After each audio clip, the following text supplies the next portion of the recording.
નમસ્કાર મિત્રો સ્વાગત છે તમારું અમારી યુટ્યુબ ચેનલમાં। સૌથી મોટા સમાચાર સામે આવી રહ્યા છે ખેડાથી। કઠવાડાના તળાવમાં કેમિકલ યુક્ત ઝેરી પાણી છોડતા ગેરકાયદેસર ડાઇંગ યુનિટને ઝડપી પાડવામાં આવ્યું છે। મિત્રો અન્ય સમાચારની વાત કરીએ તો આણંદની બોરસદ ચોકડીએ કોસ્મોસ વેલીમાં બુલડોઝર ફેરવાયું, સરદાર પટેલની પ્રતિમા હટાવી દેવાય કે શું?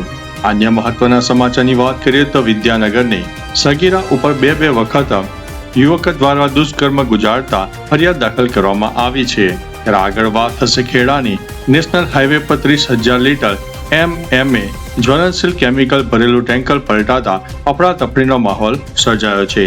ત્યારે મિત્રો આગળ વાત થશે બોરસદના કાંગરોટીના બુવાએ અજગરને ગળે વીંટાળીને વિડીયો શેર કર્યો, વન વિભાગે મોટી કાર્યવાહી હાથ ધરી છે। અન્ય મહત્વના સમાચારની વાત કરીએ તો કપડવંજની સગીરા પર દુષ્કર્મ ગુજારનાર ગાડીયારાના યુવકને 10 વર્ષની કેદની સજા ફટકારવામાં આવી છે। અન્ય મહત્વના સમાચારની વાત કરીએ તો આણંદના સોપો ટોળ ઉપર ડમ્પરે મહિલાને ટક્કર મારતા ઘટના સ્થળે તેમનું મૃત્યુ થયું છે। માનવામાં આવે છે કે ડમ્પરમાં ઓવરલોડિંગ સામાન ભરેલો હતો અને ગેરકાયદેસર રીતે આ ડમ્પરે પ્રવેશ કર્યો હતો। અન્ય મહત્વના સમાચારની વાત કરીએ તો પ્રયાગરાજની ભૂતપૂર્વ ધારાસભ્ય વિજય મિશ્રા 46 વર્ષ પછી હત્યા કેસમાં દોષી સાબિત થયા છે।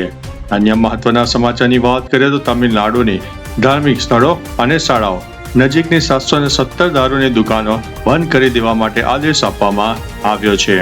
અન્ય મહત્વના સમાચારની વાત કરીએ તો વડાપ્રધાન વિરુદ્ધ અભદ્ર ટિપ્પણી બદલ સમાજવાદી પાર્ટી સાંસદ અજેન્દ્રસિંહ લોધી વિરુદ્ધ કેસ દાખલ કરવામાં આવ્યો છે। અન્ય મહત્વના સમાચારની વાત કરીએ તો સુરતમાં સગીરાના હત્યારાએ પોલીસ ઉપર હુમલો કરતા પીઆઈએ પગમાં ગોળી ધરબી દીધી છે। ત્યારે મિત્રો આગળ વાત થશે કેબિનેટમાં 2 ભાગલા જોવા મળ્યા, ગૃહમંત્રીએ રાજીનામું માંગ્યું, યુકેમાં રાજકીય ભૂકંપ આવ્યો, ત્યારે 72 સાંસદોનો સ્ટારમર વિરુદ્ધ બળવો જોવા મળ્યો છે। અન્ય મહત્વના સમાચારની વાત કરીએ તો અમરેલીની વંડા પોલીસ સ્ટેશનના 2 હેડ કોન્સ્ટેબલ લાશ લેતા રંગે હાથે ઝડપાઈ ગયા છે અને આગળની કાર્યવાહી હાથ ધરવામાં આવી છે। અન્ય મહત્વના સમાચારની વાત કરીએ તો શ્રીલંકામાં સાયબર ક્રાઇમ હેઠળ 173 ભારતીયોની ધરપકડ કરવામાં આવી છે। ત્યારે મિત્રો આગળ વાત થશે પશ્ચિમ બંગાળની મ્યુનિસિપલ ભરતી કૌભાંડમાં 10 કલાકની પૂછપરછ બાદ ટીએમસીના પૂર્વ મંત્રીની ઈડીએ કરી છે અંતે ધરપકડ। અન્ય મહત્વના સમાચારની વાત કરીએ તો અમદાવાદની સાબરમતી જેલમાં કુખ્યાત કેદી મેઇન ગેટથી જ ફરાર થઈ જવા પામ્યો છે। અત્યારે પોલીસ સામે મોટી કાર્યવાહી થાય તેઓ લોકો પણ ઈચ્છી રહ્યા છે।